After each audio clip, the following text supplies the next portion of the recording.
अस्सलाम वालेकुम। किस्सा गो में अवां जी ख़िदमत में हाज़िर आहियां इन दुआ सां जिते बि जो ख़ुशि हुजो, शाद ऐं आबाद हुजो। करीम रब अवां खे दा में दर में कर में सुख ने सिर्फ़ु पंहिंजो मोहताज रखे। आमीन सुम आमीन। अॼु किस्सा गो में रीडिंग डे आहे ऐं यकीनन स्क्रिप्ट मुंहिंजे साम्हूं आहे त तव्हां सम्झी विया हूंदो त मां अवां जी ख़िदमत में को किस्सो पढ़ी ॿुधाइणु चाहियां थो।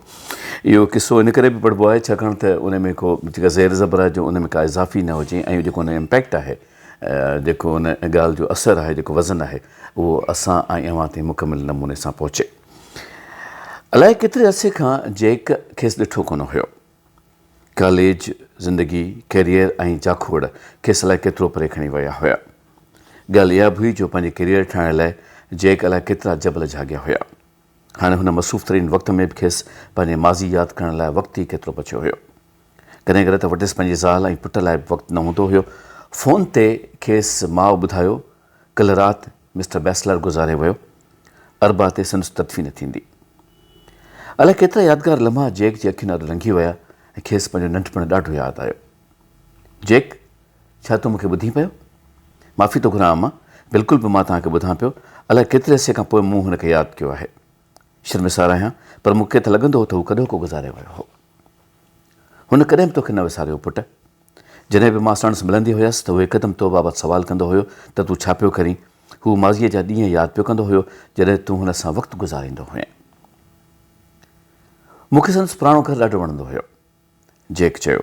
तोखे ख़बर आहे जैक, जॾहिं तुंहिंजे पीउ वफ़ात कई त उहो मिस्टर बैसलर ई हुयो जंहिं तोखे इहो अहसासु ई थियणु न ॾिनो हुयो त तूं को यतीम आहीं। हुनजी माउ चयो। हू ई त हो जंहिं मूंखे वाढको कमु सेखारियो हुयो।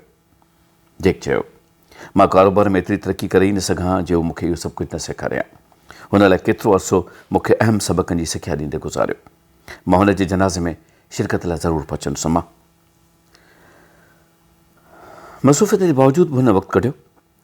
अॻिली उॾाम वसीले हू पंहिंजे अबाणे शहर पहुतो। मिस्टर बैसलर जी तदफ़ीन ॾाढी सादी सूदी हुई। खेसि पंहिंजो को ॿार न हुयो ऐं संदसि इलाही अज़ीज़ त अॻु में ई फ़ौत थी चुका हुया। जनाज़े में के थोरा माण्हू शरीक थिया हुया।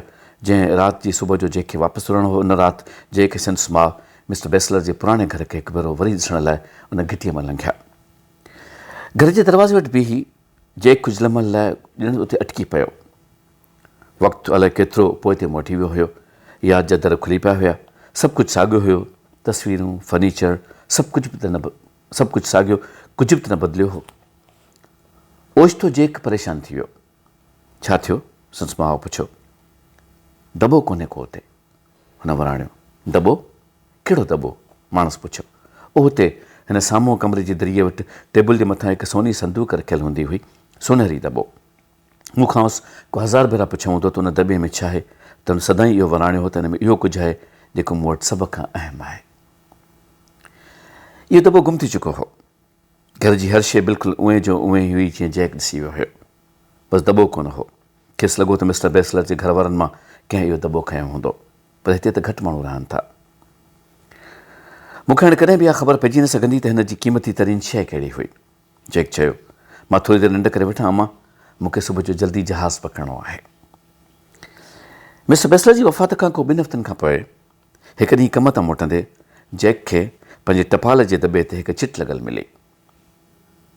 लिखियलु हो त हिकु दॿे ते सही वठणी आहे, घर में को बि कोन्हे, महिरबानी करे वेझे टपाल घर ते 3 ॾींहंनि अंदरि अचो ऐं पंहिंजी टपाल खणी वञो।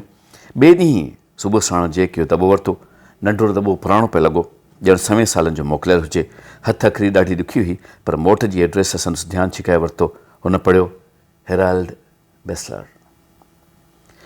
हुन दॿो खयों ऐं पंहिंजी कार में पहुची उनजो काग़ज़ फाड़े छॾियईं।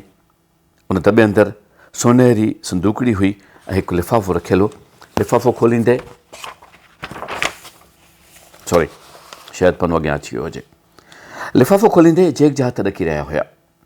अंदरां हिकु ख़तु निकितो जंहिं ते लिखियलु हो, मुंहिंजे मरण खां पोइ हिन दॿे में मंझसि पियल सामान खे जैक बैनेट ताईं पहुचाइजो। हीअ उहा शइ आहे जेका मुंहिंजे लाइ सॼी हयातीअ अहम तरीन रही आहे। ख़त साण हिकु नंढड़ी चाबी टेप वसीले चंबड़ियल हुई। जैक जे दिलि जो धड़को तेज़ थी वियो। संदसि अखियुनि मां ॻोढ़ा करणु लॻा। उन ॾकंदड़ हथनि सां संदूकड़ी जो तालो उन चाबी सां खोलियो जंहिंमें हिकु ख़ूबसूरत सोनेरी खीसे वारी वाच रखियलु हुई। मथे हथु फेरींदे हुन ॾिठो दॿे में हिकु ॿियो काग़ज़ रखियलु हो जंहिं ते लिखियलु हुयो, जैक, वक़्तु ॾियण लाइ महिरबानी, हेराल्ड बैसलर। जंहिंखे हैरान थी वियो जंहिं शइ खे हुन सभ खां क़ीमती सम्झो सो संदसि वक़्तु हो जेको हुन मूंखे ॾिनो हुयो। हुन कुझु मिंट वॉच हथ में झली ऐं पोइ पंहिंजे ऑफिस वञण करे पंहिंजे ईंदड़ 2 ॾींहंनि जूं मसरूफ़ियतूं मनसूख़ कयईं ऐं सेक्रेटरी जनरल पुछियो पर छो सर तव्हां ईअं छो पिया कयो? मूंखे पंहिंजे पुट सां कुझु वक़्तु गुज़ारिणो आहे, हुन चयो। ऐं हा जेनेट, मां ॾे बि वेंदुमि ऐं तुंहिंजी बि महिरबानी जो तो मूंखे हीउ वक़्तु ॾिनो। ख़ज़ाने ज़ात इहो ई तोहफ़ो आहे, इहो ई अहम तरीन गिफ्ट आहे जेको केरु कंहिंखे ॾेई सघे थो। मिसाल तौरु हिननि सावतुनि में मां अव्हां सां हम कलाम थियण जो शरफ़ हासिलु कयां पियो थो त इहो ई मूं वटि अहम तरीन तोहफ़ो आहे जेको मां अव्हां जी ख़िदमत में पेश पियो थो कयां। असीं अलाए छो हिन पासे कोन सोचींदा आहियूं। असां वटि शायदि वक़्तु घणो हूंदो आहे ऐं असां सम्झंदा आहियूं त वक़्तु बेइंता आहे, इन करे उनजी को एफिकेसी का एफिशंसी असांखे सम्झ में कोन ईंदी आहे।